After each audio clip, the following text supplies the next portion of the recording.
Hey everyone, my name is Dan, I'm a veterinarian, and today we got two licensed technicians here. We have Melody and Mary, and they're going to walk us through how they're going to be giving sub-Q fluids to this doggy who doesn't feel great. Our fluid bags are going to be 1 liter, and what we're going to do, guys, is these are our sterile fluids, and the licensed technician is going to put a spike into the bag, which will allow the fluids to run out of the bag and then through the line with the extension set.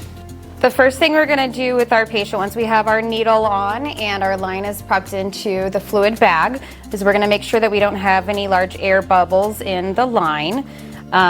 So then you have 2 different methods to stop the fluids when we need to. So you can either clamp it closed or you can use the roller and roll it down to clamp the line on the inside.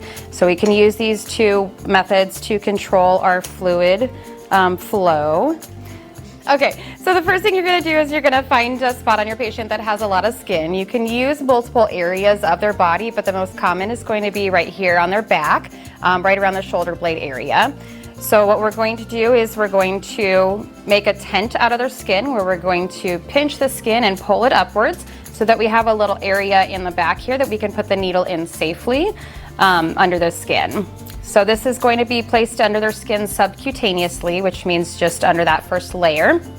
And then the fluid will flow into that pocket and it'll create what we tend to call as like a backpack of fluids. So it's going to create a large bubble under their skin, which will dissipate over a period of time.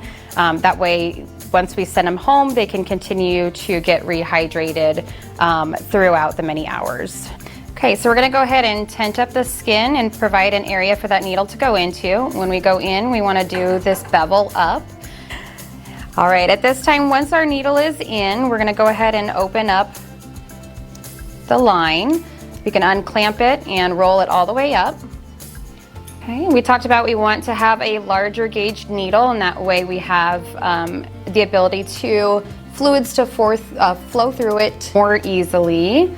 And that way they don't have to sit here long term and there's less pressure coming out of the needle. From the bag, you want to hang it up high if you can. That way you'll let gravity do its work and it should have a nice flow of fluids streaming through.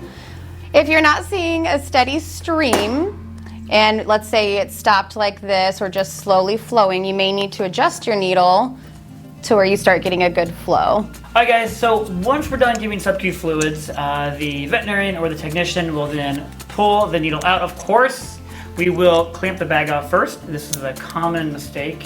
So don't get fluids everywhere. That happens to the best of us, but don't stress over it. She's going to pull the needle out and then we're going to apply pressure, almost like everything. Whenever you poke a dog for blood or to get fluids, a little bit of pressure goes a long ways to preventing the fluid from leaking out. Now, of course, this is a sub-Q poke, so fluid can definitely leak out of that little hole because you're using a large gauge needle. So that does leave a little hole there, so a little bit of fluid leaking out is really common. So we're going to find a nice spot on the back of the patient that has a lot of fur or a lot of skin. And let me see that one again. There we go. So great. I was like, wait. What am I going to say now? No, I was like, I said a lot of fur. You're going to find a lot of fur. Yeah, okay.